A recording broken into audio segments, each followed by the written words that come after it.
Telangana بلدی election 2026 میں ابھی تک کس پارٹی کو حاصل ہوئی کتنی نشستیں، جانیے اس رپورٹ میں۔ تلنگانہ میونسپل الیکشن 2026 میں کانگریس پارٹی نے اپنی طاقت کا مظاہرہ کیا۔ 116 میونسپلٹیز میں 2382 وارڈز کے نتائج سامنے آئے۔ ان میں کانگریس نے 1347 وارڈز میں کامیابی حاصل کی اور 64 میونسپلٹیز پر قبضہ کیا۔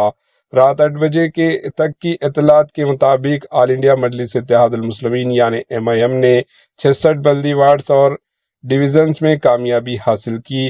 بھارتی راشٹر سمتی یعنی BRS نے 717 وارڈ جیتے اور 13 میونسپلٹیاں حاصل کی۔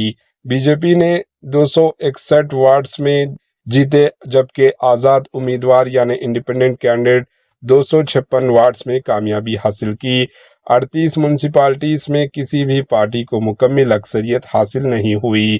محبوب نگر ضلع کے وڈے پلی میونسپلٹی میں آل انڈیا فارورڈ بلاک نے کامیابی حاصل کی، جو قابل ذکر ہے۔ جگتیال میں کانگریس کے سینئر لیڈر جیون ریڈی کے حامیوں نے انڈیپینڈنٹ کینڈیڈیٹ کے طور پر حصہ لیا اور زیادہ تر نشستوں پر کامیابی حاصل کی۔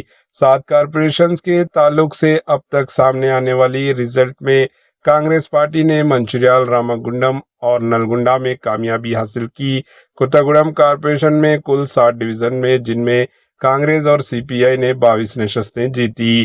BRS نے 8، BJP نے 1، CPM نے 1 اور دیگر نے 6 نشستیں جیتی، جس کے نتیجے میں کوتاگوڑم کارپوریشن کے چیئرمین انتخاب کے صورتحال دلچسپ ہو گئی۔ کریم نگر اور نظام آباد کارپوریشن میں BJP کی برتری ہے، جبکہ محبوب نگر میں کانگریس کی بالادستی ہے۔ Bureau report AHN news. AHN news کے YouTube چینل کو سبسکرائب کریں اور بیل آئیکن کو دبانا نہ بھولیں تاکہ آپ کو ہر نئی آنے والی ویڈیو کا نوٹیفیکیشن بر وقت مل سکے۔